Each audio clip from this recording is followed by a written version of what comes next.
Hello students, कैसे हैं आप सब लोग। आई नो थोड़ी सी नर्वसनेस होगी क्योंकि नेक्स्ट एग्जाम इकोनॉमिक्स का है, राइट। बट डोंट वरी, क्योंकि आप मेरे साथ इकोनॉमिक्स पढ़ने वाले हैं। व्हाट विल डू, हम एक एक चैप्टर लेंगे, उसके कॉन्सेप्ट को अच्छे से समझेंगे, राइट।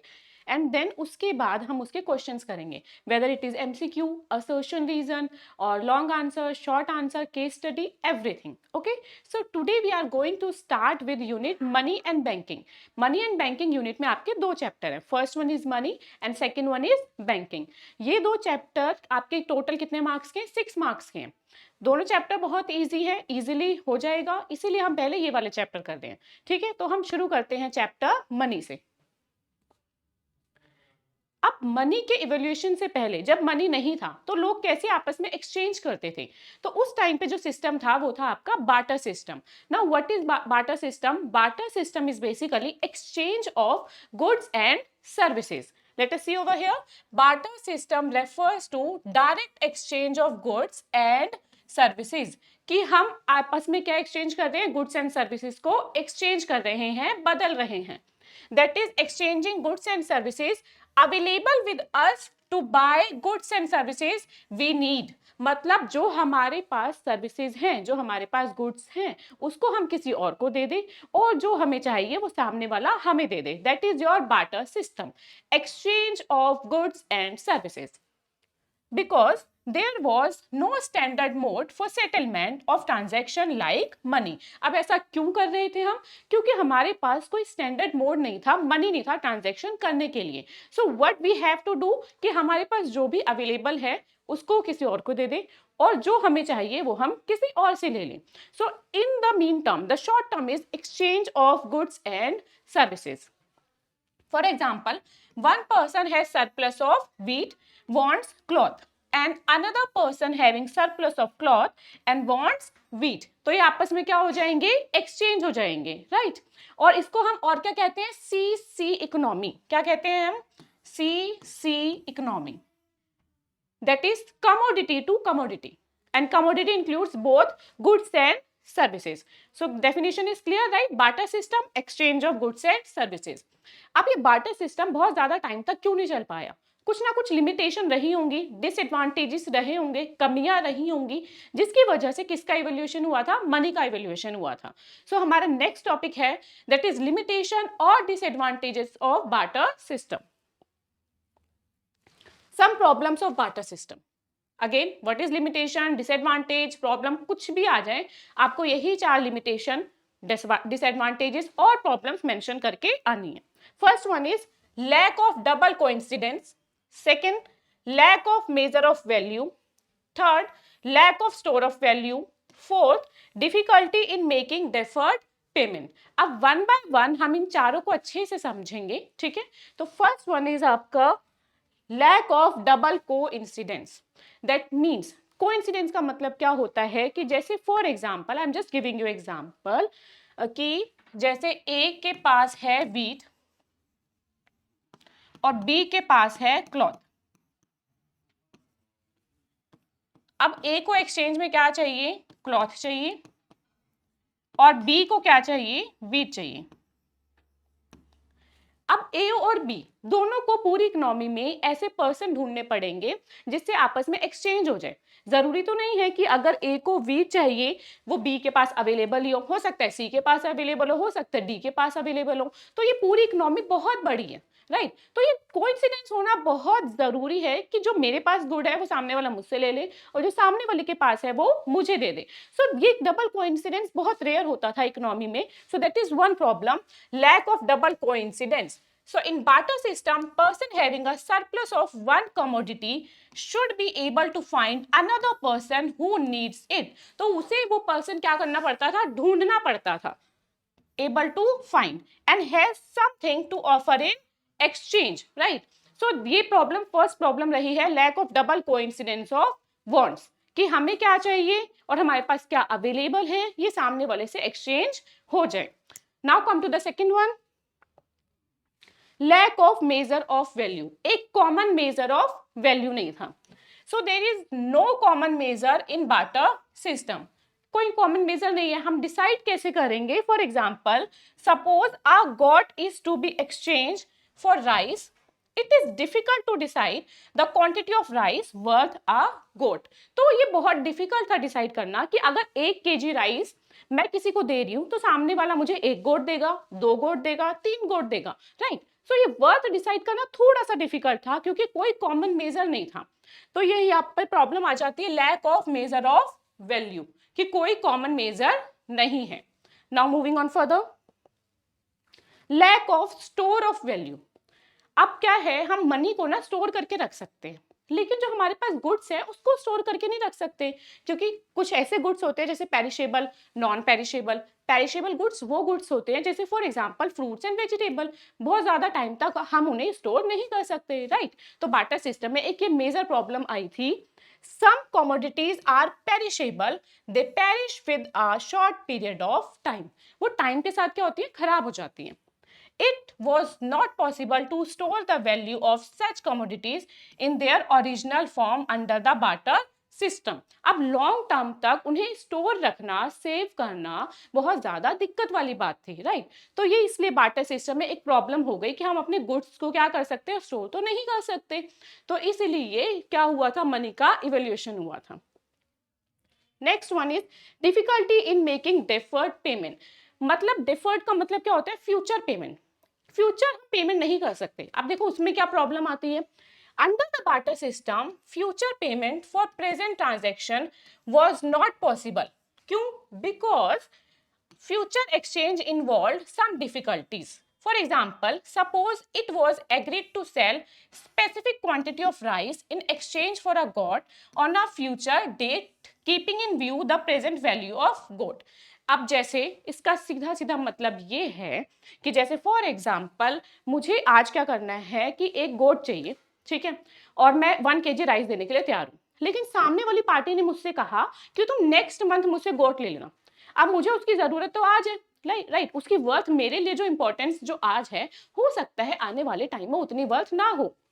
तो यहाँ पर क्या problem I, difficulty in making deferred payment. Future में पेमेंट नहीं हो सकती, मैं 1 महीने बाद उस गोट का क्या करूंगी। सो that is why this is one of the problem जिसकी वजह से क्या हुआ था, मनी का इवैल्यूएशन हुआ था।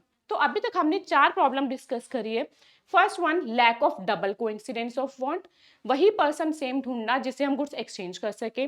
Second, lack of measure of value, कोई कॉमन मेजरमेंट नहीं था जिससे हम मेजरमेंट कर पाए। Lack of store of value, हम उसे स्टोर करके नहीं रख सकते। And the last one is lack of standard deferred payment, जो फ्यूचर पेमेंट है वो नहीं हो सकती। अब इन चारों प्रॉब्लम की वजह से क्या हुआ था, मनी का इवैल्यूएशन हुआ था। मनी आई थी जिसने इन सारी प्रॉब्लम्स को क्या करा था, सॉल्व करा था। मनी, व्हाट इज मनी, क्या होता है money, simple, what money is what money does. Money वही होता है जो मनी करती है। For example medium of exchange, कि हम आपस में गुड एक्सचेंज कर सकते हैं, एक मीडियम है, एक जरिया है। That is anything that perform the function of money is money.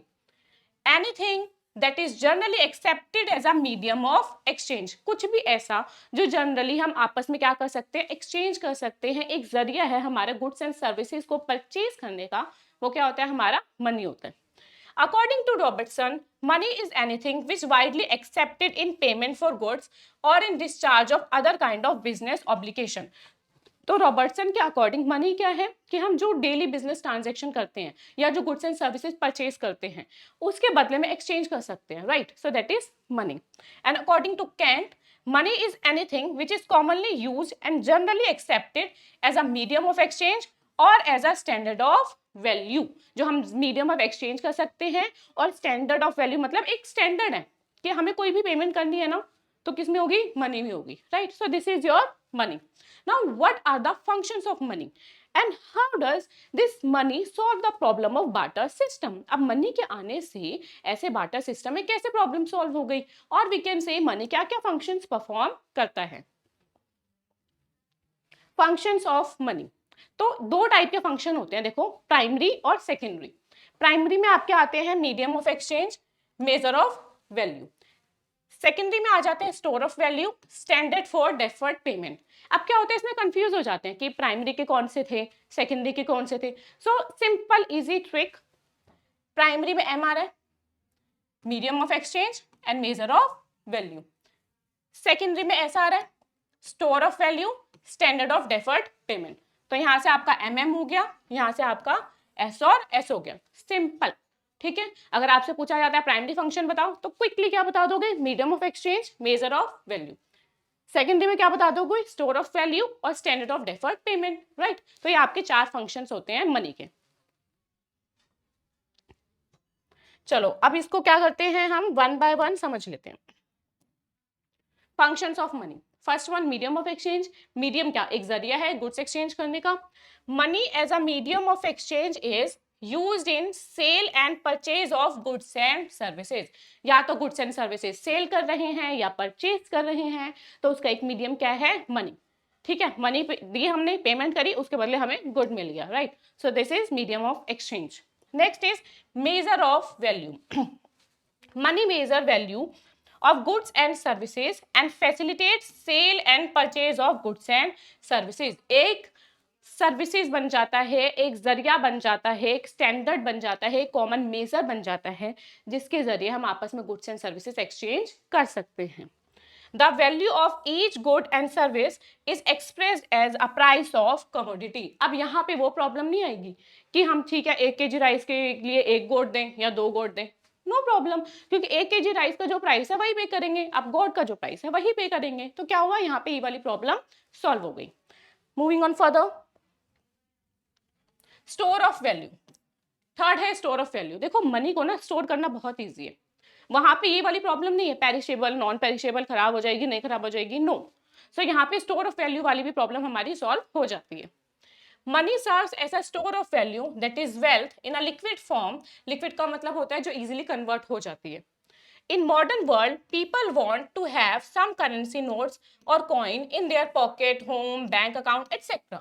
अब मनी को ना कहीं भी रख लो, पॉकेट में रख लो, घर पे रख लो, बैंक अकाउंट में रख लो, कैसे भी सॉल्व रख लो, स्टोर कर लो। To use any time for purchase of anything, कि किसी भी टाइम कुछ परचेज करने की जरूरत पड़ी, हमारे पास मनी है, हमने स्टोर करी हुई है, निकाला और हमने अपने गुड्स एंड सर्विसेज परचेज कर लिए। Next, standard for deferred payment. Money is also helpful in payment for goods and services after lapse of time, that is debt, loan and future transaction can be settled। तो deferred का मतलब मैं आपको पहले ही बता चुकी हूँ कि फ्यूचर पेमेंट, और मनी उसमें बहुत अच्छे से हेल्प करता है कि हमने आज गुड्स परचेज करे हैं, हम आगे आने वाले टाइम में क्या करेंगे, इसकी पेमेंट कर देंगे, सिंपल। जो भी वर्थ है वो भी कम नहीं हुई ना ज्यादा हुई, और हमने सिर्फ क्या करा, मनी को transaction as a transaction use कर लिया और अपनी पेमेंट भी क्लियर कर दी, राइट। सो हमने 4 फंक्शंस ऑफ मनी पढ़े। First one is medium of exchange, second one measure of value, third one standard for deferred payment and the last one is store of value. तो हमने 4 functions पढ़े, right. Clear all the functions, okay. So for a quick revision, क्या क्या हमने अभी discuss कर लिया। We have discuss barter system,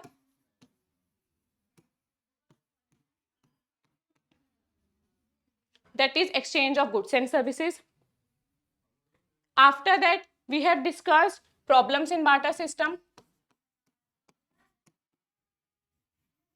हमने 4 प्रॉब्लम्स देखी, lack of double coincidence of want, lack of store of value, lack of common measurement and lack of standard of deferred payment. After that, we have discussed money,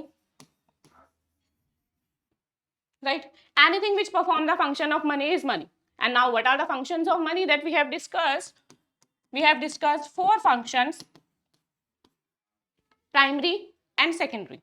Primary, medium of exchange, measure of value. Secondary, store of value, standard of deferred payment. याद करने का तरीका मैं आपको बता चुकी हूं। Primary